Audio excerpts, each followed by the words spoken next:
아들 선우가 없는 집은 소리가 없는 공간이었습니다.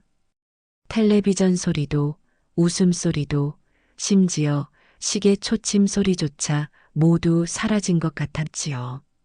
저와 남편은 밥상에 마주 앉아 밥알을 씹는 소리만이 유일한 대화인 부부가 되었습니다.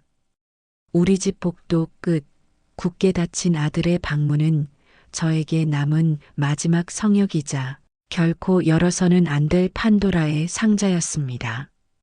저 문을 여는 순간 저는 정말로 아들의 부재를 인정해야만 할 것 같았거든요. 매일 아침 저는 아들의 방문 앞에 조용히 섭니다. 차가운 문고리를 참아 잡지는 못하고 그저 문틈으로 아들의 냄새라도 새어나오지 않을까 귀를 기울일 뿐이었습니다. 때로는 문에 이마를 대고 혹시 저 안에서 아들의 목소리라도 들려오지 않을까 기다리기도 했지요. 하지만 돌아오는 것은 언제나 차가운 침묵뿐이었습니다. 남편은 그런 저의 뒷모습을 말없이 바라보다가 깊은 한숨을 내쉬며 출근하곤 했지요. 우리는 같은 슬픔을 가졌지만 서로를 위로하는 법을 잊어버린 섬이 되어가고 있었습니다. 아침마다 반복되는 이 의식 같은 시간들이 저에게는 아들과 연결된 유일한 고리였습니다. 여보, 출근한다고 남편이 말하면 저는 네, 조심해서 다녀오세요라고 대답했어요. 저녁에 일찍 들어올게라는 남편의 말에 예라고 짧게 답하는 것이 저희 부부에게 남은 전부였습니다. 더 이상 서로에게 해줄 말이 없었어요. 밤마다 저는 선우가 좋아하던 미역국을 끓였습니다. 아무도 먹지 않을 것을 뻔히 알면서도 그 익숙한 냄새가 집안을 채울 때만 잠시나마 아들이 돌아온 것 같은 착각에 빠질 수 있었기 때문입니다. 국물이 보글보글 끓는 소리를 들으며 저는 아들이 엄마 배고파요라고 말하며 부엌으로 들어올 것만 같은 기대감에 적곤 했지요. 남편이 조심스럽게 물었습니다. 여보, 오늘 또 미역국 끓였어? 저는 대답 없이 국그릇만 바라보며 말했어요. 선우가 좋아했잖아요. 남편은 한숨을 쉬며 고개를 끄덕였습니다. 그래, 그랬지. 우리 선우가 참 좋아했었지. 아들의 부재는 집안 곳곳에 스며들어 있었습니다. 현관에 나란히 놓인 운동화 3켤레 중 하나는 영원히 주인을 기다리고 냉장고에 붙은 대학교 합격 통지서는 3년째 바래지 않은 채 그 자리를 지키고 있었지요. 거실 소파에는 아들이 뒤적이다 만법학 교재가 펼쳐진 그대로 놓여 있었습니다. 모든 것이 3년 전 그날에 멈춰버린 채 먼지만 쌓여가고 있었어요. 저는 그 모든 것들을 치우지 못했습니다. 치워버리는 순간 아들의 흔적마저 사라질 것 같아서요. 아들이 마지막으로 읽었던 책, 마지막으로 입었던 옷, 마지막으로 사용했던 물건들까지 모든 것이 제게는 소중한 유물이었습니다. 아들이 사용하던 세면도구들도 그대로 두었습니다. 칫솔, 면도기, 샴푸병까지 욕실 선반에 그대로 자리 잡고 있었지요. 가끔 실수로 아들의 칫솔을 집으려다가 차가운 플라스틱 손잡이를 만지는 순간 현실로 돌아오곤 했습니다. 그럴 때마다 저는 욕실 거울 앞에서 한참을 울었어요. 친구들이 가끔 전화를 걸어와 말했습니다. 서윤아, 이제 좀 털어버려. 애도 기간이 너무 길다. 저는 힘없는 목소리로 대답했어요. 아직은 준비가 안 됐어. 하지만 그들은 몰랐습니다. 20해 동안 제 존재 이유였던 아이를 어떻게 하루아침에 털어버릴 수 있는지를요. 아들은 제 심장이었고 제 숨이었습니다. 저녁이면 저는 아들의 책상을 떠올리곤 했습니다. 여전히 놓여있을 학습 계획표, 빼곡히 적힌 아들의 또박또박한 글씨체들을 생각하며 마치 아들이 옆에서 공부 계획을 설명하는 것 같은 착각에 빠지곤 했지요. 노트 마지막 장에 적힌 엄마 생신 선물 사기라는 메모를 떠올릴 때마다 가슴이 미어져 왔습니다. 남편도 나름대로 아들을 그리워하고 있다는 걸 알았습니다. 가끔 아들 사진을 보며 혼자 소주잔을 기울이는 모습을 목격했지만 저와는 달리 감정을 드러내지 않으려 애썼어요. 그는 아들을 그리워하되 표현하지 않는 사람이었습니다. 가끔 남편이 날씨 이야기를 꺼냈습니다. 여보, 오늘 날씨가 좋네. 저는 창밖을 보며 대답했어요. 네, 그러네요. 남편이 말했습니다. 선우가 좋아하던 날씨야. 저도 고개를 끄덕이며 말했어요. 맞아요. 이런 날이면 친구들하고 농구하러 나갔었지. 이런 대화를 나누다가도 결국은 서로 말이 없어졌어요. 아들 이야기를 하면 둘 다 너무 아팠거든요. 하지만 저는 달랐습니다. 저는 아들의 빈자리를 온몸으로 느끼고 소리내어 아파해야 했습니다. 가끔 길에서 선우 또래의 젊은이들을 보면 심장이 멎을 것 같았습니다. 저 아이들은 살아서 웃고 친구들과 수다를 떨고 미래를 꿈꾸고 있는데 우리 선우는 왜 이 세상에 없는 걸까?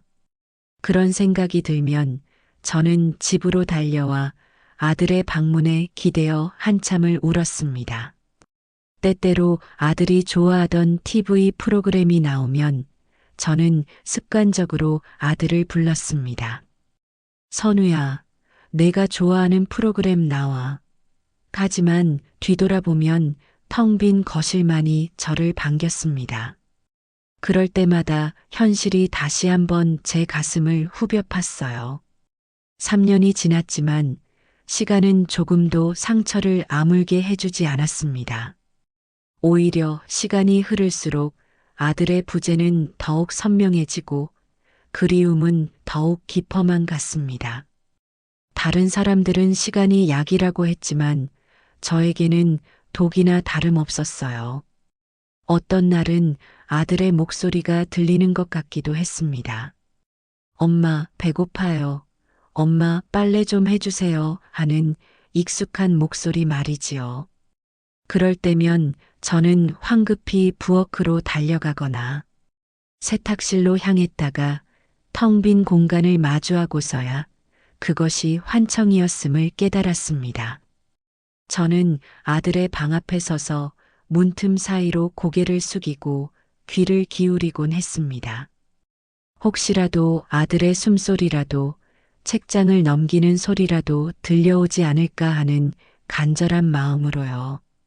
때로는 문에 이마를 대고 아들과 나눴던 대화들을 혼자 중얼거리기도 했습니다. 하지만 대답은 없었고 차가운 나무문만이 제 이마의 온기를 흡수해 갈 뿐이었습니다. 그럴 때면 저는 아들이 정말 이 세상에 없다는 현실을 다시 한번 받아들여야 했어요. 그 현실은 매번 새롭게 아팠고 매번 새롭게 절망스러웠습니다. 집안의 모든 것이 아들을 연상시켰습니다.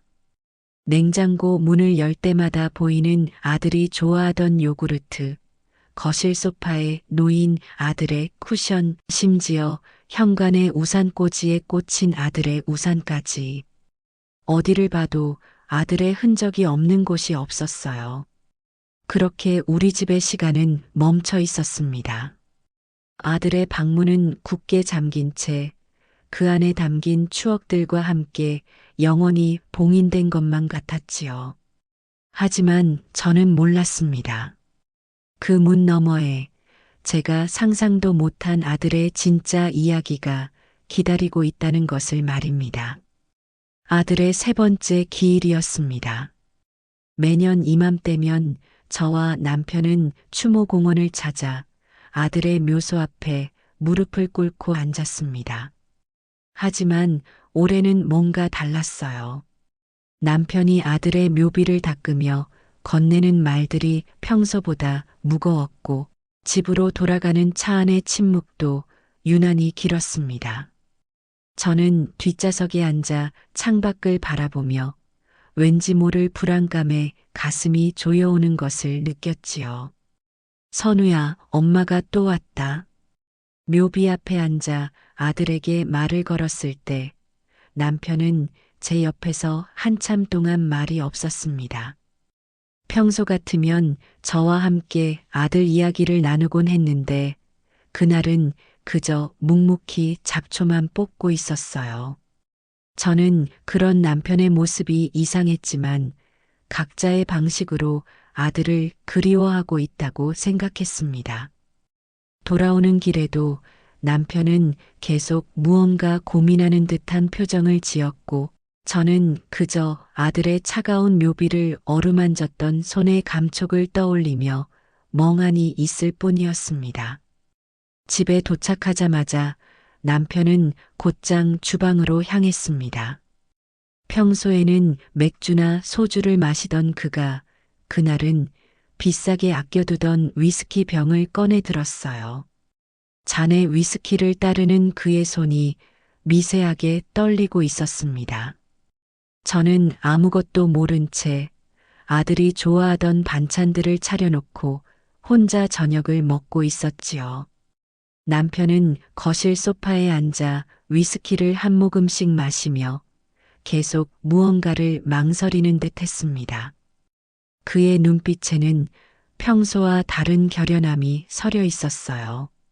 잠깐 이야기 좀 하자고 남편이 조심스럽게 말을 꺼냈습니다. 저는 설거지를 하며 무슨 이야기요? 라고 물었어요.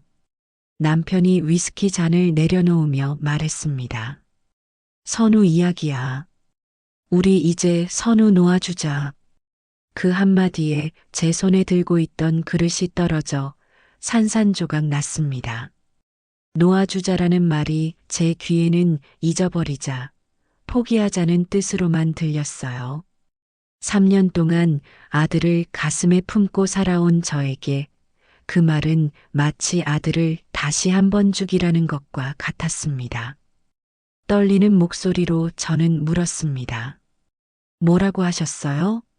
놓아준다고? 남편이 깊은 한숨을 쉬며 말했어요. 여보, 우리가 이렇게 계속 살 수는 없어.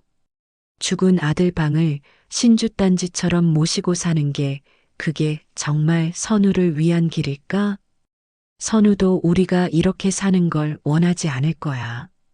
남편의 말은 차분했지만 그 말 속에 담긴 절망감이 저에게까지 전해졌습니다. 하지만 저는 그의 마음을 이해할 수 없었어요.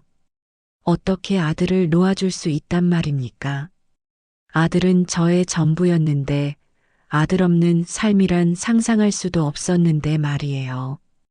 온몸이 떨리며 저는 소리를 질렀습니다. 놓아주다니요. 당신은 벌써 잊었어요? 당신 아들이에요. 내가 10달 동안 뱃속에서 키우고 20해 동안 온 정성으로 기른 내 아들이라고요. 남편이 목소리를 높이며 대답했어요. 있다니. 내가 어떻게 잊어. 나도 선우 아빠야. 나도 아들이 죽었을 때 세상이 무너지는 줄 알았어. 그때 남편의 눈에서 눈물이 흘러내리는 걸 봤습니다. 3년 동안 단 한 번도 제 앞에서 눈물을 보이지 않던 그가 처음으로 자신의 감정을 드러내는 순간이었어요. 하지만 저는 그의 눈물조차 받아들일 준비가 되어 있지 않았습니다. 아들을 잊으라는 그의 말이 아들에 대한 배신처럼 느껴졌거든요. 남편이 절규하듯 말했습니다. 하지만 당신은 지금 죽은 아들만 붙잡고 살아있는 나는 안중에도 없잖아. 이 집은 숨막히는 무덤이야. 나도 힘들어. 나도 아프다고. 남편의 절규는 날카로운 유리 조각이 되어 제 가슴을 후벼 팠습니다. 처음이었습니다. 늘 제 슬픔 뒤에 묵묵히 서 있던 사람이 자신의 고통을 저렇게 터뜨린 것은요. 남편도 아들을 잃은 아픔으로 괴로워하고 있었다는 걸 저는 그제야 깨달았습니다. 하지만 그때의 저는 남편의 아픔을 헤아릴 여유가 없었어요. 격하게 반발하며 저는 소리쳤습니다. 그럼 나가세요. 당신 같은 사람이랑은 더 이상 할 말 없으니까. 남편이 좌절한 목소리로 여보라고 불렀지만 저는 들으려 하지 않았어요. 소리치며 말했습니다. 차라리 나 혼자 이 무덤 같은 집에서 살 테니까 당신은 나가서 편하게 사세요. 선우 없이도 잘 살 수 있다면 그렇게 하세요. 그 순간 남편의 표정이 싸늘하게 굳어졌습니다. 그는 위스키 잔을 테이블에 내려놓고 천천히 일어났어요. 평소의 온화한 모습은 온데간데 없이 사라지고 차갑고 절망적인 표정만이 남았습니다. 남편이 차가운 목소리로 말했어요. 좋아. 그렇게 생각한다면 나는 정말 여기서 나가겠어. 하지만 기억해. 나는 선우를 잊자는 게 아니야. 우리가 다시 살 수 있는 방법을 찾자는 거였어. 남편은 그 말을 마지막으로 침실로 들어가 간단한 짐을 챙겼습니다. 저는 부엌에서 깨진 그릇 조각들을 줍고 있었지만 사실은 남편의 움직임을 의식하고 있었어요. 문이 열리고 닫히는 소리, 옷장에서 옷을 꺼내는 소리, 가방에 물건을 넣는 소리까지 모든 게 제 귀에 들렸습니다. 남편이 거실로 나왔을 때 저는 등을 돌린 채 설거지를 계속했습니다. 그가 뭔가 말을 하려는 것 같았지만 결국 아무 말도 하지 않았어요. 현관문이 열리고 닫히는 소리가 들렸을 때 저는 처음으로 두려움을 느꼈습니다. 정말로 혼자가 된 것입니다. 그날 밤 남편은 처음으로 이 집에 돌아오지 않았습니다. 저는 거실 소파에 앉아 밤새 남편을 기다렸어요. 혹시 문이 열리며 여보, 미안해라고 말하지 않을까 하는 기대감으로요. 하지만 새벽이 되도록 남편은 돌아오지 않았고 저는 처음으로 이 집의 적막감을 온전히 혼자 견뎌야 했습니다. 아들도 없고 이제 남편마저 없는 집에서 저는 진정한 의미의 고독을 맛봤어요. 벽시계가 째깍째깍 소리를 내며 시간을 알려주었지만 그 소리조차 귀에 거슬렸습니다.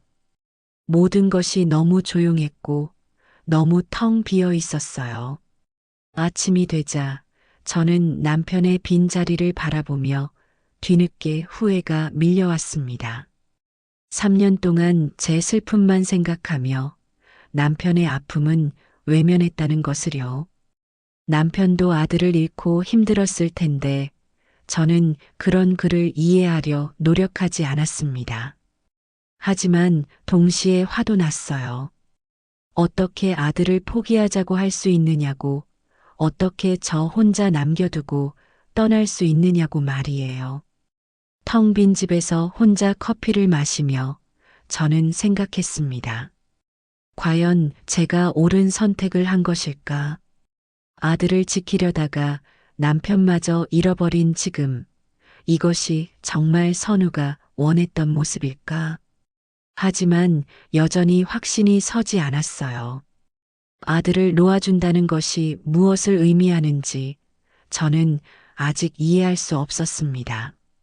며칠이 지나도 남편은 돌아오지 않았습니다. 가끔 전화가 오면 남편인가 싶어 달려갔지만 모두 광고 전화거나 친구들의 안부 전화였어요. 친구들은 제 목소리를 듣고 무언가 이상하다는 걸 눈치챘지만 저는 남편이 집을 나갔다는 사실을 차마 말할 수 없었습니다. 혼자 남은 집에서 저는 더욱 아들에게 매달렸어요. 아들의 방문 앞에서 보내는 시간도 길어졌고 아들의 물건들을 떠올리는 횟수도 늘어났습니다. 남편마저 떠난 지금 아들만이 저에게 남은 유일한 위안이었거든요. 우리 부부 사이의 노인골은 더 이상 회복할 수 없을 만큼 깊고 어두워 보였습니다. 아들을 잃은 슬픔으로 시작된 갈등이 이제는 서로를 잃는 상황까지 만들어버린 것입니다. 해시태그 3챕터 심화 마이너스 고립과 결심. 남편이 집을 나간 지 사흘째 되는 밤이었습니다. 저는 거실 소파에 웅크리고 앉아 휴대폰을 들었다 놓았다를 반복하고 있었어요. 남편에게 전화를 걸고 싶었지만 제 자존심이 그걸 허락하지 않았습니다. 하지만 동시에 이 집의 적막감은 견딜 수 없을 만큼 무거웠습니다. 남편마저 저를 이해하지 못한다는 생각에 저는 깊은 어둠 속으로 가라앉는 것 같았습니다. 세상에 저 혼자만 남겨진 것 같은 절망감이 온몸을 휘감았어요. 아들을 지키려는 제 마음조차 이해받지 못하는 상황에서 과연 제가 옳은 일을 하고 있는 건지 확신이 서지 않았습니다. 밤새 잠 못 이루고 거실을 서성이다. 저는 거실 장롱 위에 먼지 쌓인 앨범 하나를 발견했습니다. 선우의 성장 앨범이었지요. 3년 동안 한 번도 펼쳐보지 못했던 그 앨범을 저는 떨리는 손으로 꺼내 들었습니다. 앨범의 표지에는 우리 선우의 소중한 추억들이라고 제가 직접 쓴 글씨가 바래져 있었어요.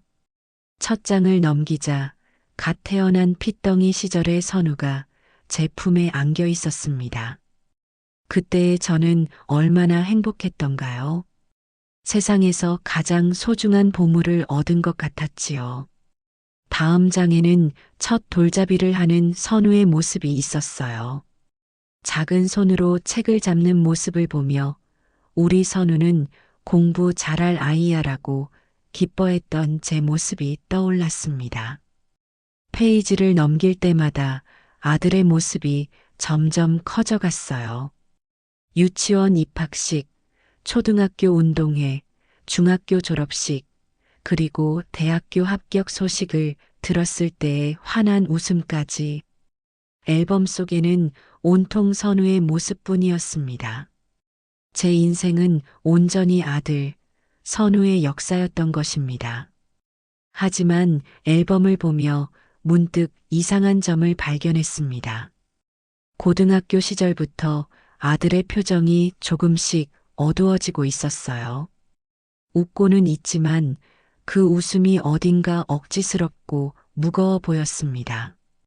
특히 법대 진학을 축하하는 자리에서 찍은 사진 속 아들의 눈빛은 기쁨보다는 부담스러움에 가까워 보였지요. 앨범의 마지막 장에 도착했을 때 저는 숨이 멎을 것 같았습니다.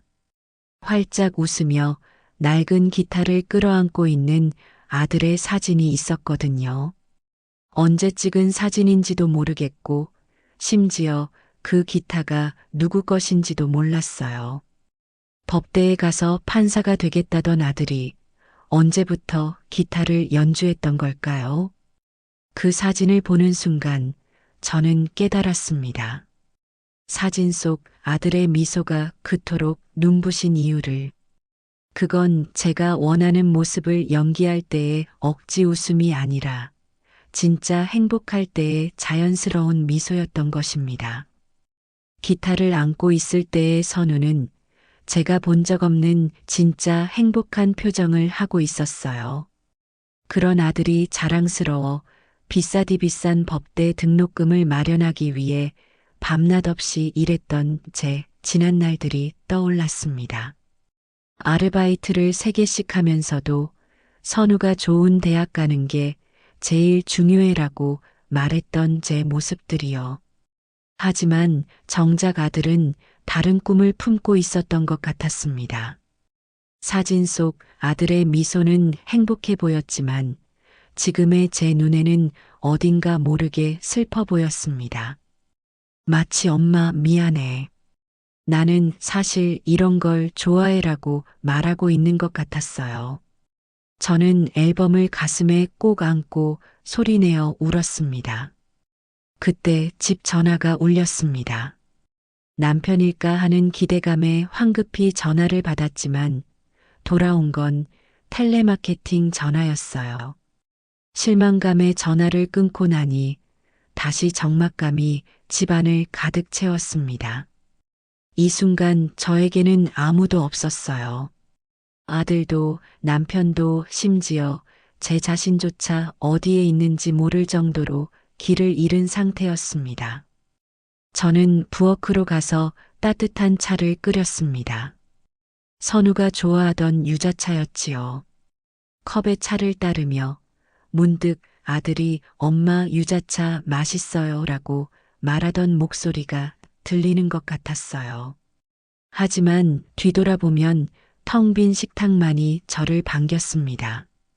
차를 마시며 창밖을 내다보니 이웃집에서는 가족들이 둘러앉아 저녁을 먹고 있었습니다. 아들과 딸이 부모와 함께 웃으며 이야기를 나누는 모습이 저에게는 너무나도 부러워 보였어요. 저 가족은 서로를 이해하고 있을까? 부모와 자식이 진정한 소통을 하고 있을까? 그런 생각들이 머릿속을 스쳐 지나갔습니다. 그 순간 저는 결심했습니다. 더 이상은 안 된다. 이렇게 과거에만 매달려 살면서 아들의 마지막 시간을 이대로 먼지 속에 방치할 수는 없다. 아들이 진짜 남기고 싶었던 이야기가 무엇인지 이제는 들어야만 한다. 남편의 말이 옳았을 수도 있다는 생각도 들었어요. 아들을 놓아주는 게 아니라 아들을 제대로 이해하는 것이 먼저일 수도 있다는 것을요. 저는 유자차를 다 마시고 자리에서 일어났습니다. 앨범을 다시 한번 들여다보며 기타를 안고 있는 아들의 사진을 손가락으로 어루만졌어요. 선우야, 엄마가 이제 내 이야기를 들어볼게. 내가 정말 하고 싶었던 말이 뭐였는지 알고 싶어.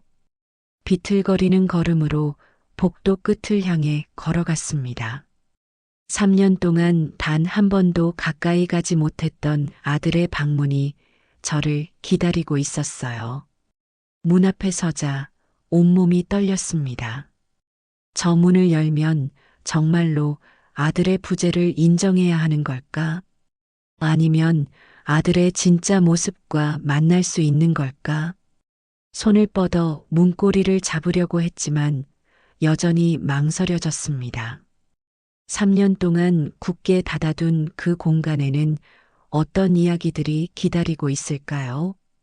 제가 몰랐던 아들의 모습들이, 제가 외면했던 아들의 진심들이 저를 기다리고 있을지도 모른다는 생각에 가슴이 뛰었습니다.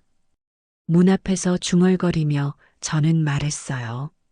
선우야, 엄마가 이제 들어가도 될까? 내가 마지막에 하고 싶었던 이야기를 들을 준비가 됐어. 마침내 저는 3년간 단 한 번도 잡아보지 못했던 아들의 방문 고리에 떨리는 손을 얹었습니다. 차가운 금속의 감촉이 손바닥에 전해졌어요. 이 문고리 너머에는 제가 알지 못했던 아들의 세계가 기다리고 있을 것입니다. 두려웠지만 더 이상 피할 수는 없었어요. 아들의 진짜 이야기와 마주할 시간이 온 것입니다. 남편이 떠난 지금 저에게는 아들을 이해할 수 있는 마지막 기회인지도 모르겠어요. 깊게 숨을 들이마시고 저는 천천히 문고리를 돌렸습니다. 떨리는 손으로 문고리를 돌리자 3년간 굳게 닫혀 있던 문이 삐걱거리는 소리를 내며 열렸습니다. 그 순간 코끝으로 아들의 냄새가 스며들어 왔어요. 세제 냄새도 향수 냄새도 아닌 선우만의 그 특유한 냄새 말입니다. 저는 문턱에서 한참을 서 있었습니다. 발을 들여놓기가 무서웠거든요. 3년 전 그날에 멈춰버린 아들의 세상이 먼지 쌓인 채 저를 맞이했습니다. 책상 위에는 덥다 만법학 전공 서적이 그대로 펼쳐져 있었고 형광펜으로 줄을 그어놓은 글씨들이 바래져 있었어요. 의자에는 아들이 즐겨 입던 후드티가 걸려 있었고 옷장에는 친구들과 어울려 입던 낡은 점퍼가 그대로 매달려 있었지요. 저는 조심스럽게 방 안으로 들어갔습니다. 발을 디딜 때마다 바닥에서 나는 작은 소리조차 조심스러웠어요. 마치 아들이 잠들어 있어서 깨우면 안 되는 것처럼 말입니다. 아들의 침대에 걸터 앉자 방 한가득히 내려앉은 고요한 슬픔을 온몸으로 느꼈습니다. 침대 시트에는 여전히 아들의 체온이 남아있는 것 같았어요. 베개에 코를 묶고 깊이 숨을 들이마시니 3년 전 아들이 마지막으로 잠들었던 그날 밤의 기억이 되살아났습니다. 엄마, 내일 아침에 중요한 이야기가 있어요 라고 말했던 아들의 목소리가 생생했어요. 하지만 그 중요한 이야기를 들을 기회는 영원히 사라져버렸습니다. 방을 정리하다 보면 아들의 부재를 더욱 실감하고 미쳐버릴지도 모른다는 두려움이 들었지만 동시에 이것이 제가 해야 할 마지막 과제임을 직감했습니다. 아들이 남긴 흔적들을 통해 제가 놓쳤던 아들의 진짜 모습을 찾아야 한다는 사명감 같은 것이 생겼어요. 우선 책상부터 살펴보기로 했습니다. 펼쳐진 법학서적들 사이에는 빼곡히 메모된 노트들이 끼워져 있었어요. 아들의 또박또박한 글씨로 적힌 법조항들과 판례들을 보니 정말 열심히 공부했구나 싶었습니다. 하지만 노트 귀퉁이에는 이상한 그림들이 그려져 있었어요. 음표 모양 같기도 하고 기타 모양 같기도 한 낙서들이었습니다. 책상 서랍을 하나씩 열어보기 시작했습니다. 첫 번째 서랍에는 펜과 연필, 지우개 같은 문구류들이 가지런히 정리되어 있었어요. 두 번째 서랍에는 대학교 과제물들과 시험지들이 날짜 순으로 정리되어 있었습니다. 성적은 늘 우수했지만 시험지마다 아들의 한숨이 배어 있는 것 같았어요. 세 번째 서랍을 열었을 때 저는 깜짝 놀랐습니다. 가지런히 정리된 노트들 사이로 낡은 기타 케이스가 눈에 띄었거든요. 그것도 아주 작은 클래식 기타 케이스였어요. 법학도가 되겠다던 아이가 언제부터 기타를 배웠던 걸까요? 저는 그런 사실조차 전혀 몰랐습니다. 의아한 마음으로 케이스를 꺼내 열어보았습니다. 케이스 안에는 잘 관리된 작은 기타와 함께 익숙한 나무 냄새가 풍겨 올라왔어요. 기타 현들은 여전히 팽팽하게 당겨져 있었고 몸체에는 아들의 손때가 묻어 있었습니다. 정말 자주 연주했던 모양이었어요. 기타의 표면에는 작은 흠집들이 있었는데 그것들조차 아들의 흔적처럼 느껴졌습니다. 기타를 들어 올리자 그 아래에서 명함 한 장이 떨어졌습니다. 소리숲 악기점이라고 쓰여 있는 낡은 명함이었어요. 제 기억 속 아들과는 전혀 어울리지 않는 장소였습니다. 언제부터 이런 곳을 드나들었던 걸까요? 명함 뒷면에는 아들의 글씨로 매주 화요일 7시라고 적혀 있었습니다. 그 옆에는 작은 하트 모양도 그려져 있었어요. 하지만 그 명함은 마치 아들이 제게 남긴 유일한 이정표처럼 느껴졌습니다.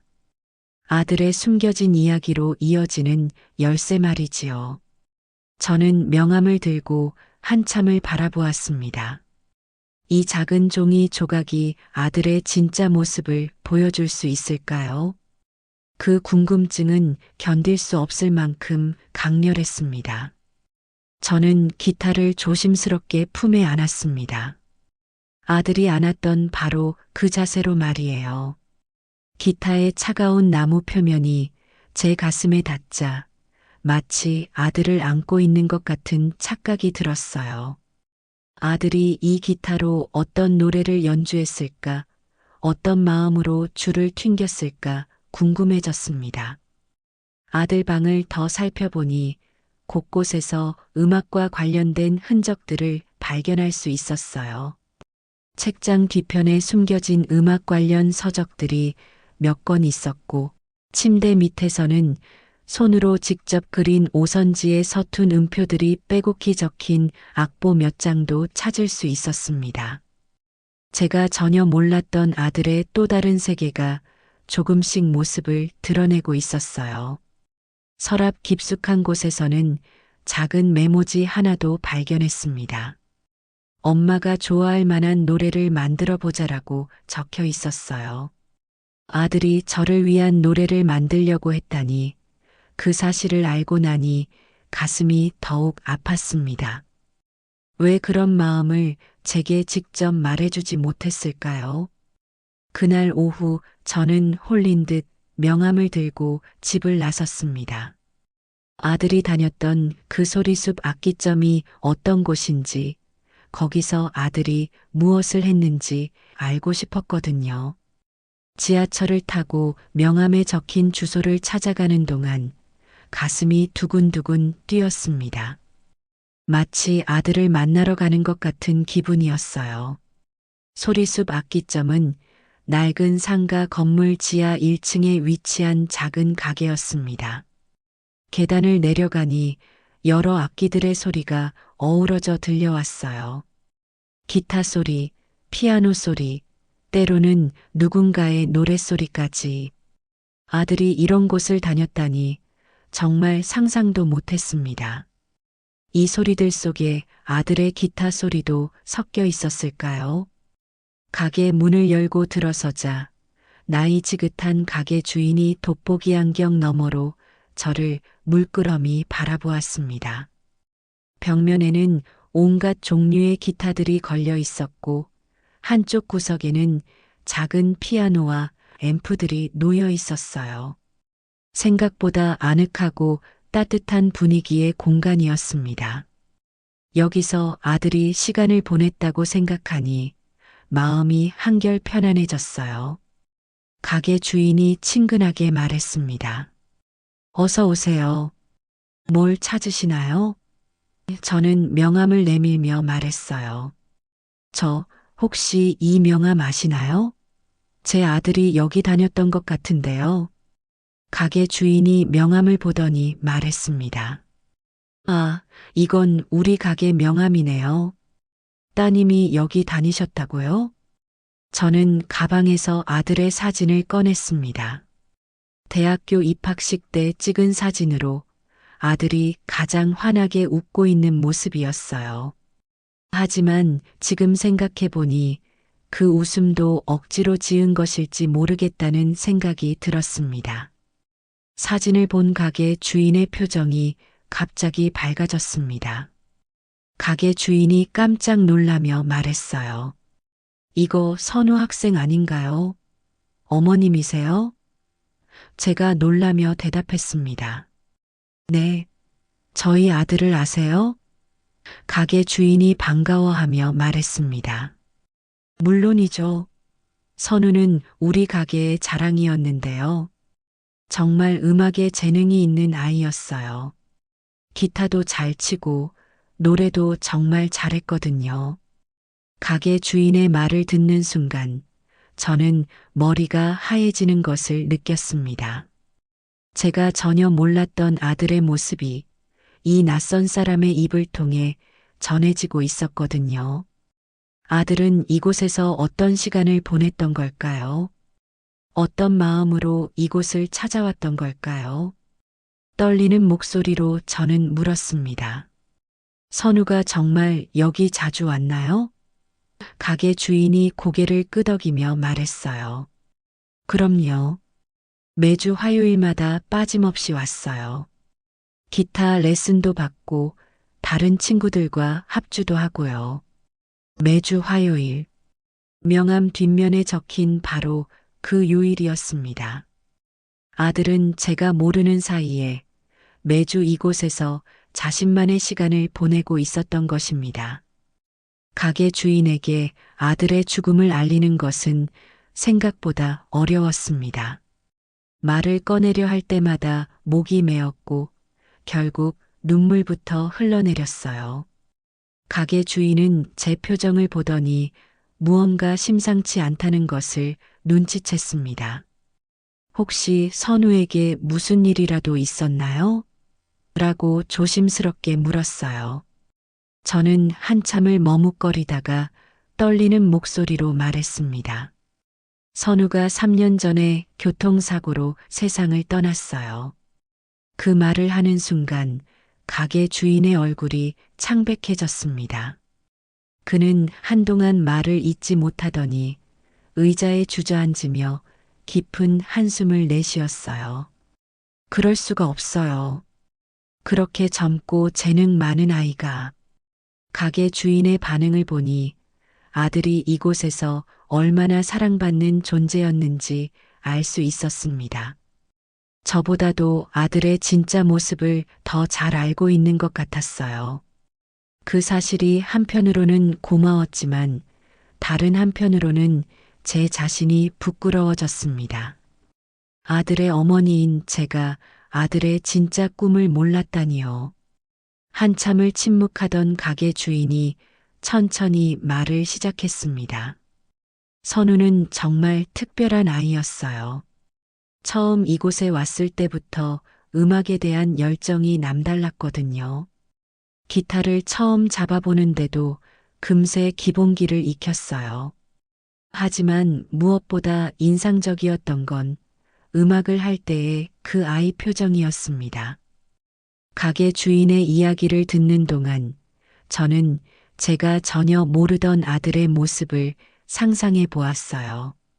기타를 치며 행복해하는 아들, 다른 친구들과 함께 연주하며 웃는 아들의 모습을요. 그런 모습을 한 번도 본 적이 없다는 게 너무 슬펐습니다. 선우가 법학을 공부한다고 하더라고요. 하지만 이곳에 있을 때만큼은 정말 자유로워 보였어요.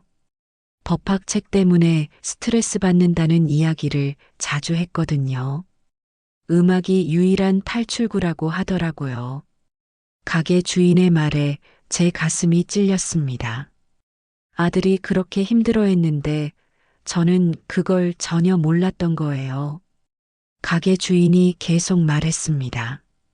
그런데 가장 안타까웠던 건 선우가 항상 미안하다고 했던 거예요. 어머니 기대에 어긋나는 일을 하고 있다면서요. 음악을 할 때는 그렇게 행복해 하면서도 항상 죄책감을 안고 있는 것 같았어요. 그 말을 듣는 순간 저는 숨이 막히는 것 같았습니다. 제가 아들에게 그런 부담을 주고 있었다니요. 저는 떨리는 목소리로 물었습니다. 선우가 여기서 어떤 음악을 했나요? 가게 주인이 잠시 생각하더니 말했어요. 주로 발라드를 좋아했어요. 감성적인 곡들을요. 그리고 가끔은 자작곡도 만들어서 들려주곤 했습니다. 특히 어머니에 관한 노래를 자주 만들었어요. 제가 깜짝 놀라며 물었습니다. 저에 관한 노래를요? 가게 주인이 고개를 끄덕이며 말했어요. 네, 어머니를 정말 사랑하고 감사해야 한다는 내용의 노래들이었어요. 동시에 어머니를 실망시킨 것 같아서 미안하다는 내용도 있었고요. 사고 나기 바로 전날에도 그런 노래를 가져왔는데 가게 주인의 말이 거기서 멈춰버렸습니다. 저는 급하게 물었어요. 그 노래가 어떤 노래였나요? 가게 주인이 잠시 망설이더니 가게 안쪽으로 저를 데려갔습니다. 잠깐만 기다려 보세요. 선우가 마지막에 남긴 게 있을 거예요. 가게 주인이 서랍에서 꺼낸 건 낡은 노트 한 권이었습니다. 선우가 이곳에서 작업할 때 쓰던 노트예요. 마지막 페이지에 뭔가 남겨둔 게 있을 겁니다. 저는 떨리는 손으로 그 노트를 받아들었어요. 아들의 손때가 묻은 노트를 만지니 아들이 바로 옆에 있는 것 같은 착각이 들었습니다. 노트의 마지막 페이지를 펼치자 아들의 글씨로 쓰인 가사와 간단한 멜로디가 적혀 있었습니다. 제목은 엄마의 바다였어요. 가사를 읽어보니 모든 것이 이해되기 시작했습니다. 깊고 넓은 엄마의 사랑 속에서 나는 작은 배처럼 떠다니네. 때로는 폭풍이 몰아쳐도 엄마의 품이 나를 지켜주네. 하지만 가사의 후반부는 달랐습니다. 하지만 나는 다른 바다를 꿈꾸네. 엄마가 원하지 않는 그 바다를. 미안해요, 엄마. 이기적인 아들이어서 언젠가는 내 진짜 마음을 말할 수 있을까요? 그 가사를 읽으며 저는 아들의 마음을 조금이나마 이해할 수 있었습니다. 아들은 저를 사랑했지만 동시에 자신만의 꿈도 포기할 수 없었던 거예요. 그 사이에서 얼마나 괴로워했을까요? 제가 아들에게 법학 공부를 강요한 게 아니라고 생각했지만 결국 아들에게는 큰 부담이 되었던 것 같습니다.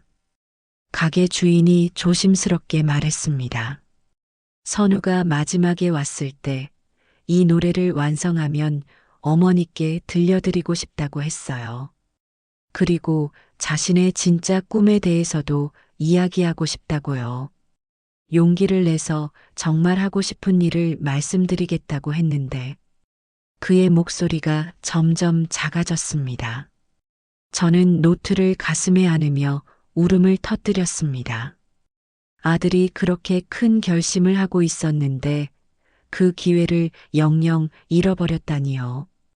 만약 아들이 살아있었다면 저는 아들의 꿈을 받아들일 수 있었을까요? 아니면 여전히 법학 공부를 강요했을까요? 선우는 정말 착한 아이였어요 라고 가게 주인이 말했습니다. 어머니를 실망시킬까봐 항상 걱정하면서도 음악에 대한 꿈은 포기할 수 없어서 괴로워했거든요. 이곳에 올 때마다 그런 고민을 털어놓곤 했어요. 저는 아들이 혼자서 그런 고민을 안고 살았다는 게 너무 미안했습니다. 왜 저에게 말하지 못했을까요? 아마도 저의 반응이 두려웠던 것 같아요. 제가 아들의 꿈을 받아들일 준비가 되어 있지 않다는 걸 아들도 알고 있었던 거겠지요. 가게 주인이 서랍에서 또 다른 것을 꺼냈습니다. 이것도 선우가 남긴 거예요. 그것은 작은 카세트 테이프였어요. 선우가 직접 녹음한 데모 테이프예요. 완성하면 어머니께 선물하겠다고 했었는데 저는 그 테이프를 받아들며 또다시 눈물을 흘렸습니다. 이 테이프를 들어보시겠어요? 라고 가게 주인이 물었습니다. 저는 고개를 끄덕였어요. 가게 주인이 낡은 카세트 플레이어에 테이프를 넣자 아들의 목소리가 흘러나왔습니다. 3년 만에 들어보는 아들의 노랫소리였어요. 아들의 목소리는 제가 기억하는 것보다 훨씬 감미로웠습니다. 기타 선율과 함께 흘러나오는 아들의 노래는 마치 저에게 직접 말을 거는 것 같았어요. 엄마 사랑해요. 하지만 내 꿈도 이해해 주세요라고 말하는 것 같았습니다. 노래를 듣는 동안 저는 아들이 얼마나 음악을 사랑했는지 느낄 수 있었습니다. 이런 재능이 있었는데 왜 저에게 보여주지 않았을까요? 아마도 저의 반대를 알고 있었기 때문일 거예요. 제가 아들에게 더 열린 마음을 보여줬다면 아들도 자신의 꿈을 자유롭게 이야기할 수 있었을 텐데요. 테이프가 끝나자 가게는 다시 조용해졌습니다. 저는 한참 동안 말을 하지 못했어요. 아들의 진짜 모습을 이제야 알게 되었다는 충격과 그런 아들을 이해해주지 못했다는 죄책감이 동시에 밀려왔거든요. 가게 주인이 조심스럽게 말했습니다. 선우 어머니, 너무 자책하지 마세요. 선우는 어머니를 정말 사랑했어요. 비록 자신의 꿈을 말하지 못했지만 그것도 어머니를 사랑하는 마음 때문이었으니까요. 하지만 그 말이 오히려 더 슬펐습니다. 저는 노트와 테이프를 소중히 안고 가게를 나섰습니다. 아들의 진짜 모습을 알게 되었지만 동시에 더 큰 슬픔을 안게 되었어요. 아들이 살아있을 때 이런 이야기를 나눌 수 있었다면 얼마나 좋았을까요? 지금은 너무 늦었지만 적어도 아들의 꿈을 이해하게 된 것만으로도 의미가 있다고 생각했습니다. 집으로 돌아오는 길에 저는 아들에게 미안하다는 말을 계속 중얼거렸습니다. 선우야, 미안해. 엄마가 너를 제대로 이해하지 못해서 이제라도 아들의 꿈을 응원해주고 싶었지만 그럴 기회는 영영 사라져 버렸어요. 집으로 돌아와 아들의 방에 앉아 저는 가게 주인에게서 받은 노트와 테이프를 다시 한번 들여다보았습니다. 아들의 글씨로 빼곡히 적힌 가사들, 그리고 아직 완성되지 못한 멜로디들을 보니 가슴이 미어졌어요. 이 모든 것들이 아들의 진심이었는데 저는 왜 그걸 몰라봤을까요? 아들의 침대맡에 놓인 작은 서랍을 열어보니 또 다른 비밀이 숨어 있었습니다. 작은 일기장 하나가 책들 사이에 끼워져 있었어요. 표지에는 나만의 이야기라고 적혀 있었고 자물쇠가 채워져 있었지만 오래되어서 쉽게 열렸습니다. 아들이 저에게 보여주지 못한 진짜 마음들이 그 안에 담겨 있을 것 같았어요. 첫 페이지를 넘기자 아들의 솔직한 심정이 고스란히 드러나 있었습니다. 오늘도 법학 수업을 들었다. 하지만 집중이 안 된다. 머릿속에는 어제 만든 멜로디가 계속 맴돌고 있어서 엄마는 내가 열심히 공부한다고 생각하시겠지만 사실은 음악 생각만 하고 있었다. 페이지를 넘길 때마다 아들의 고민이 더욱 깊어지는 것을 느낄 수 있었습니다. 엄마를 실망시키고 싶지 않다. 하지만 내 마음은 자꾸 음악 쪽으로 기운다. 어떻게 해야 할까? 엄마가 나를 위해 얼마나 힘들게 일하시는데 내가 이런 생각을 가져도 되는 걸까? 특히 가슴 아픈 부분은 제게 대한 아들의 걱정이었습니다. 엄마는 내가 법학도가 되어서 안정적인 직업을 갖기를 원하신다. 나도 그걸 알고 있다. 하지만 음악을 할 때만큼은 정말 살아있는 것 같다. 이 마음을 어떻게 설명해야 할까? 한 페이지에는 이런 글이 적혀 있었어요. 오늘 소리숲에서 새로운 곡을 연습했다. 선생님이 내게 재능이 있다고 하셨다. 정말 기뻤다. 하지만 집에 돌아와서는 다시 법학책을 펼쳐야 한다. 두 개의 인생을 사는 것 같다. 아들이 그렇게 이중적인 삶을 살고 있었다니 제가 전혀 눈치채지 못한 게 너무 미안했습니다. 더 충격적인 내용도 있었어요. 친구들은 모두 자신이 하고 싶은 공부를 한다. 하지만 나만 엄마의 기대 때문에 다른 길을 가고 있다. 때로는 원망스러운 마음도 든다. 하지만 엄마를 사랑하기 때문에 참는다. 아들이 저를 원망했다는 사실이 가슴을 후벼 팠습니다. 일기의 중간 부분에는 제게 대한 깊은 사랑도 표현되어 있었어요. 엄마가 나를 위해 밤늦게 일하시는 모습을 보면 마음이 아프다. 내가 법학을 포기하면 엄마의 그 모든 노력이 헛되는 거 아닐까? 그래서 더더욱 말할 수 없다. 엄마를 실망시킬 수는 없어. 한 페이지에는 특별한 날짜가 적혀 있었습니다. 바로 아들이 사고를 당하기 일주일 전이었어요. 드디어 결심했다.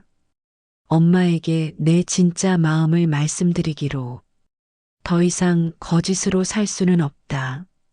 엄마 생신날에 내가 만든 노래를 들려드리고 그때 모든 걸 고백하자. 그 다음 페이지에는 이런 내용이 적혀 있었어요. 노래 가사를 다시 써봤다. 엄마에 대한 사랑과 미안함, 그리고 내 꿈에 대한 간절함을 모두 담으려고 했다. 엄마가 이해해 주실까? 아니면 크게 실망하실까? 무섭지만 이제는 솔직해져야 한다. 마지막에서 두 번째 페이지에는 이런 글이 있었습니다. 내일 엄마와 중요한 이야기를 하기로 했다. 용기를 내서 내 꿈에 대해 말씀드릴 거다. 엄마가 화를 내실 수도 있지만 더 이상 숨길 수는 없다. 내가 음악을 사랑한다는 걸, 그리고 그 길로 가고 싶다는 걸 말씀드리자. 그리고 마지막 페이지에는 짧은 글 하나만 적혀 있었어요. 엄마 사랑해요. 그리고 미안해요. 좋은 아들이 되지 못해서. 그 글을 읽는 순간 저는 온몸이 떨리며 울음을 터뜨렸습니다. 아들이 마지막까지 저를 걱정하고 있었다니요. 일기장을 덮고 나니 제가 얼마나 큰 실수를 했는지 깨달았습니다. 아들은 저에게 자신의 꿈을 말하려고 용기를 냈는데 그 기회를 영영 잃어버린 거예요. 만약 아들이 그날 아침에 저와 이야기할 수 있었다면 모든 게 달라졌을까요? 저는 아들의 책상 앞에 앉아 그날을 떠올려 보려 했습니다. 아들이 내일 아침에 중요한 이야기가 있어요 라고 말했을 때 저는 뭐라고 대답했던가요? 네, 알겠어.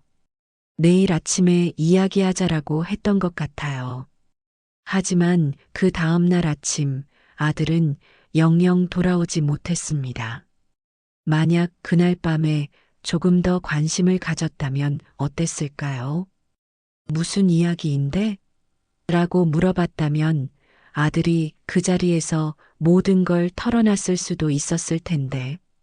그랬다면 아들도 마음이 한결 편했을 것이고 저도 아들을 더 잘 이해할 수 있었을 거예요. 아들의 컴퓨터를 켜보니 거기에도 아직 완성되지 않은 음악 파일들이 많이 저장되어 있었습니다. 엄마를 위한 노래, 미안한 마음, 내 꿈 같은 제목의 파일들이었어요. 하나씩 들어보니 모두 제게 하고 싶었던 이야기들이었습니다. 특히 엄마를 위한 노래라는 파일을 들어보니 아직 가사는 없었지만 따뜻하고 아름다운 멜로디가 흘러나왔어요. 아들이 저를 생각하며 만든 멜로디라고 생각하니 눈물이 멈추지 않았습니다. 이 멜로디에 어떤 가사를 붙이려고 했을까요? 책상 서랍 깊숙한 곳에서는 또 다른 편지 한 통을 발견했습니다. 봉투에는 엄마께라고 적혀 있었고 아직 뜯지 않은 상태였어요. 아마도 제게 자신의 꿈을 고백한 후에 드리려고 했던 편지인 것 같았습니다. 떨리는 손으로 편지를 열어보았어요. 편지에는 이렇게 적혀 있었습니다. 엄마, 이 편지를 읽고 계신다는 건 제가 용기를 내서 제 진짜 마음을 말씀드렸다는 뜻이겠죠. 아마 많이 놀라셨을 거예요. 좋은 대학에 보내려고 그렇게 힘들게 일하신 엄마에게 저는 전혀 다른 꿈을 이야기했으니까요. 편지는 계속 이어졌습니다. 하지만 엄마, 저는 음악을 할 때가 가장 행복해요. 법학 공부를 할 때는 숨이 막히는 것 같지만 기타를 칠 때는 정말 자유로워져요. 이 마음을 엄마께 설명드리고 싶었는데 항상 용기가 나지 않았어요. 그 다음 부분이 가장 가슴 아팠습니다. 엄마가 화나실 줄 알아요. 실망하실 줄도 알고요. 하지만 더 이상 거짓으로 살 수는 없었어요. 제가 진짜 원하는 삶을 살고 싶어요. 물론 엄마의 뜻을 따라 법학을 계속할 수도 있지만 그러면 저는 평생 후회하며 살 것 같아요. 편지의 마지막 부분에는 이런 내용이 있었어요. 엄마, 저를 이해해 주세요. 그리고 제 꿈을 응원해 주세요. 음악가가 되는 길이 쉽지 않다는 걸 알아요. 하지만 저는 도전해 보고 싶어요. 엄마의 사랑하는 아들이 행복한 삶을 사는 걸 보고 싶지 않으세요? 편지를 다 읽고 나니 저는 완전히 무너졌습니다. 아들이 그렇게 간절히 원했던 이해와 지지를 저는 끝까지 해주지 못한 거예요. 아들은 혼자서 그 모든 고민을 안고 살았고 결국 용기를 내서 저에게 털어놓으려 했지만 그 기회마저 놓쳐버렸습니다. 방 안에 혼자 앉아 저는 아들에게 계속 사과했습니다. 선우야, 미안해. 정말 미안해. 엄마가 너를 제대로 이해하지 못했어. 내가 그렇게 힘들어했는데. 하지만 아무리 사과해도 아들은 대답하지 않았어요. 이제는 영영 들을 수 없는 목소리가 되어버렸으니까요. 그때 갑자기 남편 생각이 났습니다. 남편이 선우를 놓아주자고 했을 때 저는 그게 아들을 잇자는 뜻이라고 생각했어요. 하지만 지금 생각해보니 남편의 말이 다른 뜻일 수도 있겠다는 생각이 들었습니다. 아들의 진짜 모습을 이해하고 아들이 원했던 대로 살게 해주자는 뜻일 수도 있었던 거죠. 저는 아들의 일기장과 편지를 가슴에 안고 생애 가장 깊은 절망에 빠졌습니다. 아들을 사랑한다고 생각했지만 사실은 제 욕심을 아들에게 강요했던 것 같았어요. 진짜 사랑이라면 아들의 꿈을 이해하고 지지해줬어야 하는데 저는 그렇게 하지 못했습니다. 아들의 일기장과 편지를 읽고 며칠을 뜬 눈으로 지새운 후 저는 마침내 결심했습니다. 더 이상 이렇게 아들의 꿈을 먼지 속에 묻어둘 수는 없다는 생각이 들었어요. 아들이 그토록 간절히 원했던 음악에 대한 열정을 이제라도 세상에 내어놓고 싶었습니다. 제가 아들에게 해줄 수 있는 마지막 속죄는 바로 아들의 미완성된 꿈을 완성해 주는 것이라고 생각했거든요. 저는 다시 소리숲 악기점을 찾아갔습니다. 가게 주인은 제가 올 줄 알았다는 듯이 반갑게 맞이해 주었어요. 어서 오세요. 선우 생각이 많이 나시죠? 저는 고개를 끄덕이며 말했습니다. 선우가 완성하지 못한 노래가 있잖아요. 그 노래를 완성할 수 있는 방법이 없을까요? 가게 주인이 잠시 생각하더니 말했습니다. 사실 제가 아는 젊은 작곡가가 하나 있어요. 실력도 좋고 특히 감성적인 발라드를 잘 만드는 친구거든요. 한번 소개해 드릴까요? 저는 간절한 마음으로 부탁했어요. 네, 꼭 부탁드립니다. 선우의 마지막 꿈을 이루어주고 싶어요. 며칠 후 가게 주인의 소개로 김민준이라는 젊은 작곡가를 만날 수 있었습니다. 29살의 그는 선우와 비슷한 또래였고 음악에 대한 열정도 아들과 닮아 있었어요. 처음 만났을 때 그는 조심스럽게 물었습니다. 선우 형의 어머니시군요. 선우 형 이야기는 악기점 사장님에게 들었어요. 정말 안타까운 일이었습니다. 저는 아들이 남긴 노트와 테이프, 그리고 컴퓨터 파일들을 모두 가져왔습니다. 민준 씨가 그 자료들을 하나씩 살펴보더니 깊은 감탄을 내뱉었어요. 정말 감성적인 멜로디네요. 선우 형이 음악에 대한 남다른 재능이 있으셨던 것 같아요.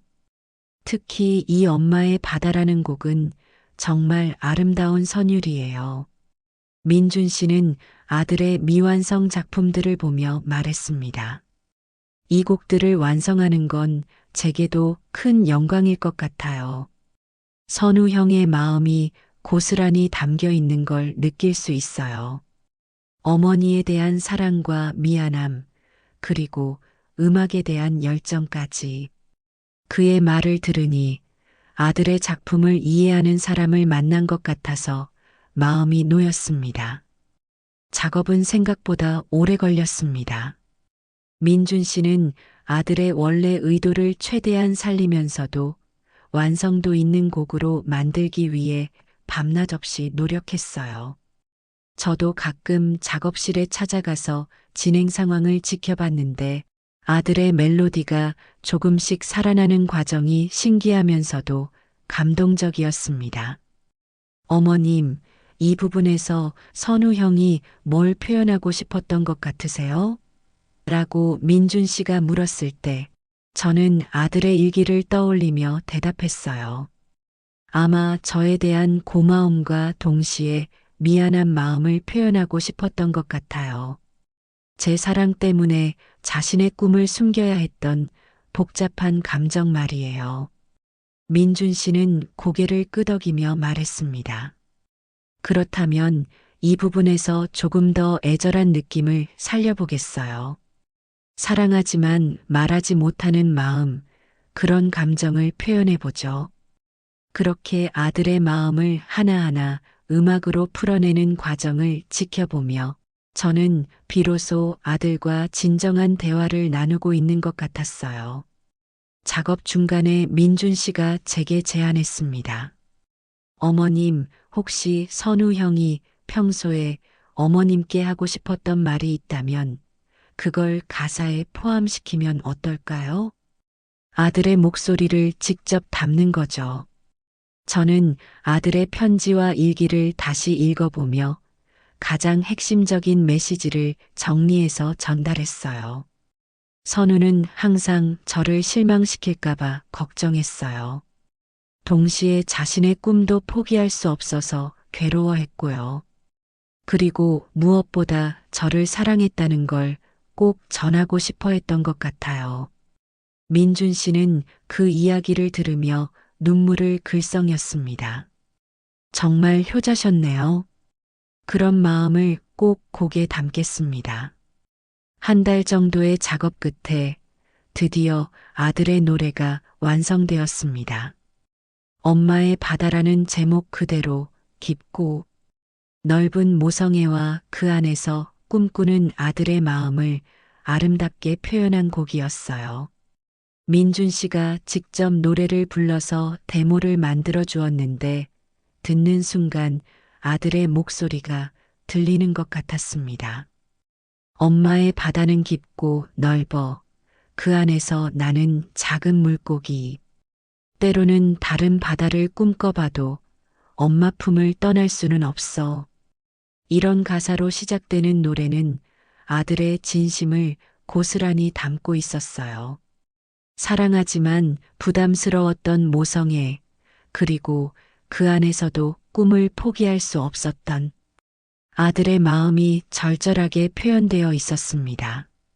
노래를 처음 들었을 때 저는 3년 만에 처음으로 아들과 진정한 대화를 나누는 것 같았어요. 아들이 제게 직접 엄마 사랑해요. 하지만 내 꿈도 이해해 주세요라고 말하는 것 같았습니다. 그동안 서로 하지 못했던 모든 이야기가 그 노래 속에 담겨 있었어요. 민준 씨는 여기서 그치지 않고 더 큰 제안을 했습니다. 어머님, 이 노래를 많은 사람들이 듣게 하는 게 어떨까요? 작은 콘서트를 열어서 선우 형의 음악을 세상에 알리는 거예요. 아마 선우 형도 그걸 원하실 것 같은데요. 저는 그 제안에 깊이 감동했습니다. 아들의 꿈을 더 많은 사람들과 나눈다는 생각에 가슴이 뛰었어요. 콘서트 준비는 생각보다 복잡했지만 소리숲 악기점의 도움으로 작은 공연장을 예약할 수 있었습니다. 아들과 친했던 음악 친구들도 연락이 닿았고 그들 모두 기꺼이 공연에 참여하겠다고 했어요. 선우 형의 노래를 연주할 수 있어서 영광이에요라고 말하는 친구들의 모습에서 아들이 얼마나 좋은 사람들과 함께 했는지 알 수 있었습니다. 콘서트 며칠 전 저는 남편에게 연락했습니다. 그동안 연락을 하지 않았지만 이 순간만큼은 함께 했으면 하는 마음이 들었어요. 여보, 선우 이야기 좀 해야겠어요. 중요한 일이 있어서요. 남편은 저의 진지한 목소리를 듣고 바로 만나자고 했습니다. 카페에서 만난 남편은 많이 야위어 보였어요. 3년 동안의 슬픔이 그에게도 깊은 상처를 남긴 것 같았습니다. 저는 아들의 일기장과 편지, 그리고 완성된 노래에 대한 이야기를 모두 들려주었어요. 여보, 당신이 옳았어요. 선우를 놓아주자고 했을 때 말이에요. 남편의 눈에 눈물이 고였습니다. 그런 이야기가 있었구나. 우리 선우가 그렇게 고민하고 있었는데, 저는 남편의 손을 잡고 말했어요. 이제라도 선우의 꿈을 이루어주고 싶어요. 함께 콘서트를 보러 가요. 우리 아들의 노래를 들어봐요.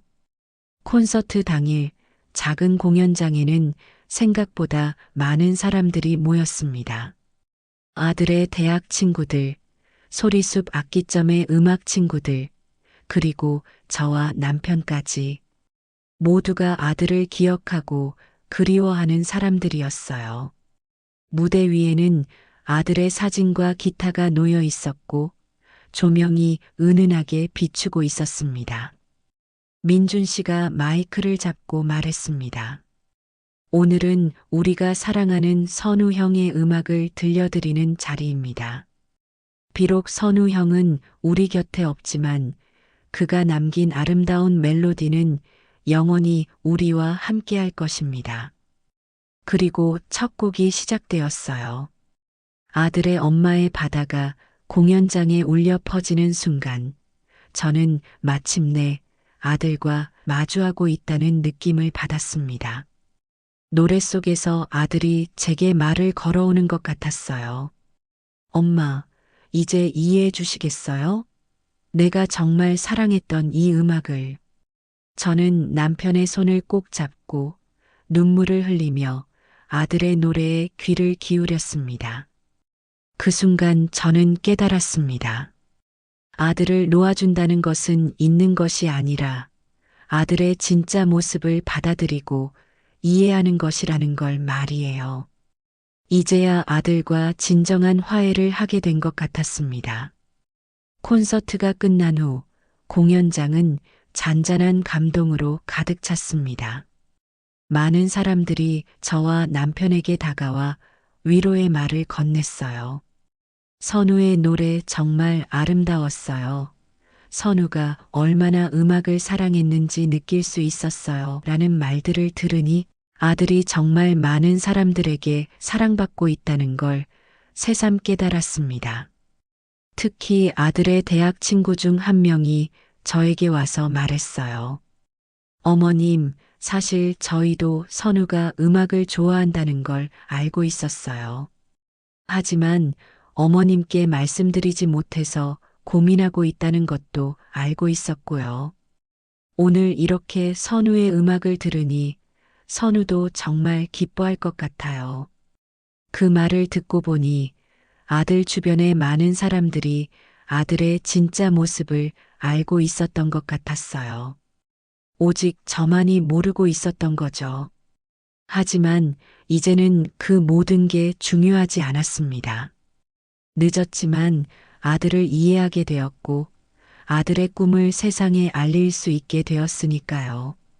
집으로 돌아오는 길에 남편이 조심스럽게 말했습니다. 여보, 나도 선우 방을 정리하자고 했을 때 진짜 의미를 제대로 설명하지 못해서 미안해. 나는 선우를 잊자는 게 아니었어. 선우가 우리 때문에 고통받지 않았으면 하는 마음이었던 거야. 저는 남편의 손을 잡으며 말했어요. 저도 미안해요. 그때는 당신 말을 이해할 수 없었어요. 하지만 이제 알겠어요. 선우를 진정으로 놓아준다는 게 뭔지 말이에요. 우리는 3년 만에 처음으로 진솔한 대화를 나눴습니다. 아들을 매개로 해서 말이에요. 그날 밤 저는 오랜만에 아들의 방문을 활짝 열어두었습니다. 더 이상 그 방을 닫아둘 이유가 없다고 생각했거든요. 창문도 열어서 신선한 공기가 들어오도록 했어요. 3년 동안 갇혀있던 공간에 다시 생기가 돌기 시작하는 것 같았습니다. 아들의 기타를 햇볕이 가장 잘 드는 창가로 옮겨 놓았어요. 이제 그 기타는 먼지 쌓인 유물이 아니라 아들의 꿈과 사랑을 상징하는 소중한 악기가 되었습니다. 가끔씩 줄을 튕겨보면 맑은 소리가 나는데 그 소리가 아들의 목소리처럼 들렸어요. 며칠 후 민준 씨로부터 놀라운 소식을 들었습니다. 어머님, 선우 형의 엄마의 바다가 인터넷에서 화제가 되고 있어요. 콘서트 영상을 올렸는데 많은 사람들이 감동을 받아서 공유하고 있어요. 정말 예상치 못한 일이었습니다. 아들의 노래가 이렇게 많은 사람들에게 사랑받게 될 줄은 꿈에도 몰랐어요. 인터넷 댓글들을 읽어보니 아들과 비슷한 고민을 하고 있는 젊은이들의 이야기가 많이 있었습니다. 나도 부모님께 내 꿈을 말하지 못하고 있는데 선우의 노래를 듣고 용기가 생겼어요. 부모님과 자식 모두에게 필요한 노래인 것 같아요. 라는 댓글들을 보니 아들의 노래가 단순히 저와 아들만의 이야기가 아니라는 걸 깨달았습니다.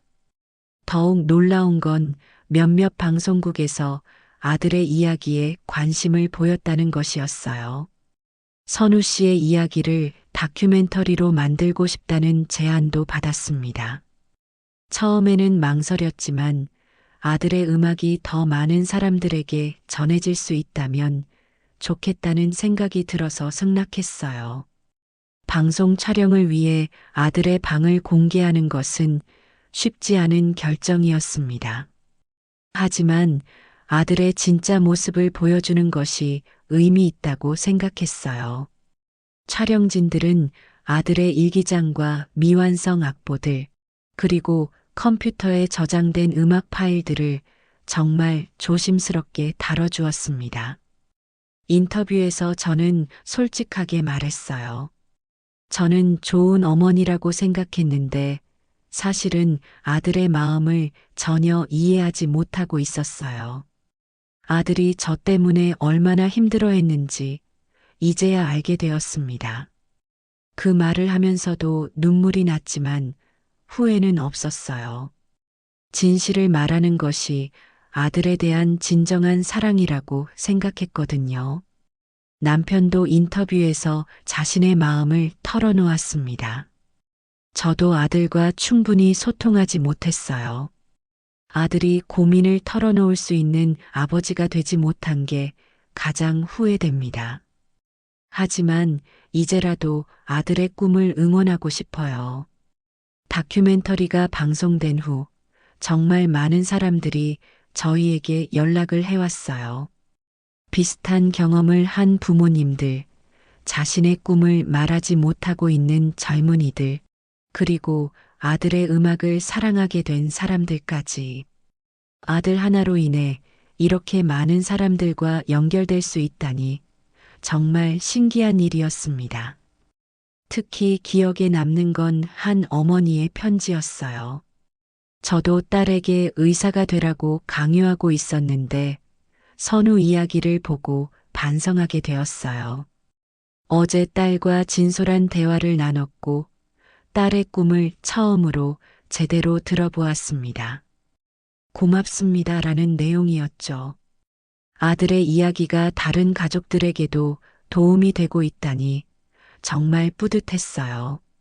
소리숲 악기점에서는 아들을 기리는 작은 코너를 만들어 주었습니다. 아들의 사진과 기타, 그리고 아들이 쓰던 노트들이 전시되어 있어요. 가끔 그곳을 찾는 젊은 음악가들이 아들의 이야기에 감동받아서 자신들도 용기를 내서 꿈을 추구하게 되었다는 이야기를 들으면 마음이 따뜻해집니다. 1년 후 민준 씨는 아들의 다른 미완성 곡들도 완성해서 앨범을 만들어 주었습니다. 선우의 노래라는 제목의 앨범에는 총 8곡이 들어 있었는데 모두 아들이 살아생전에 구상했던 곡들이었어요. 각각의 곡에는 아들의 다양한 감정들이 담겨 있었습니다. 앨범 수익금은 모두 음악을 꿈꾸지만 경제적으로 어려운 젊은이들을 돕는 장학금으로 사용하기로 했어요. 선우 음악 장학금이라는 이름으로 매년 몇 명의 학생들에게 지원을 하고 있습니다. 아들의 이름으로 다른 젊은 음악가들의 꿈을 도울 수 있다니 이보다 더 의미 있는 일은 없을 것 같아요. 요즘 저는 아들의 방에서 많은 시간을 보냅니다. 하지만 예전처럼 슬픔에 잠기는 게 아니라 아들과 대화하는 시간이에요. 아들의 기타를 보며 선우야, 내 노래가 많은 사람들에게 사랑받고 있어라고 말하기도 하고 아들의 사진을 보며 오늘은 또 어떤 좋은 일이 있었는지 들려줄까라고 이야기하기도 합니다. 남편과의 관계도 많이 달라졌어요. 이제 우리는 아들 이야기를 자연스럽게 할 수 있게 되었습니다. 슬퍼서가 아니라 그리워서 그리고 자랑스러워서 하는 이야기들이에요. 선우가 살아있었다면 이런 상황을 어떻게 생각했을까라는 식으로 대화를 나누기도 합니다. 가끔 아들의 대학 친구들이나 음악 친구들이 집에 놀러 와요. 그들과 아들 이야기를 나누다 보면 아들이 정말 좋은 친구들과 함께 했다는 걸 느낄 수 있어서 기뻐요. 그들 중 몇몇은 아직도 아들의 노래를 연주하며 공연을 하고 있다고 하더라고요. 무엇보다 가장 큰 변화는 제 마음가짐이에요. 예전에는 아들을 잃었다는 상실감에만 사로잡혀 있었다면 이제는 아들이 제게 남겨준 소중한 것들에 집중하고 있어요. 아들의 음악, 아들의 사랑, 그리고 아들을 통해 만난 많은 사람들과의 인연까지 말이에요. 저는 이제 확신할 수 있어요. 아들은 죽은 게 아니라 그의 음악 속에서 사람들의 마음 속에서 영원히 살아가고 있다는 걸 말이에요. 아들의 엄마의 바다를 들을 때마다 저는 아들과 다시 만나고 있다는 느낌을 받아요. 그리고 아들이 제게 말하는 것 같아요. 엄마, 이제야 저를 진짜로 이해해 주시는군요. 고마워요. 멈췄던 시간이 다시 흐르기 시작했습니다. 하지만 이번에는 아들과 함께 흘러가는 시간이에요.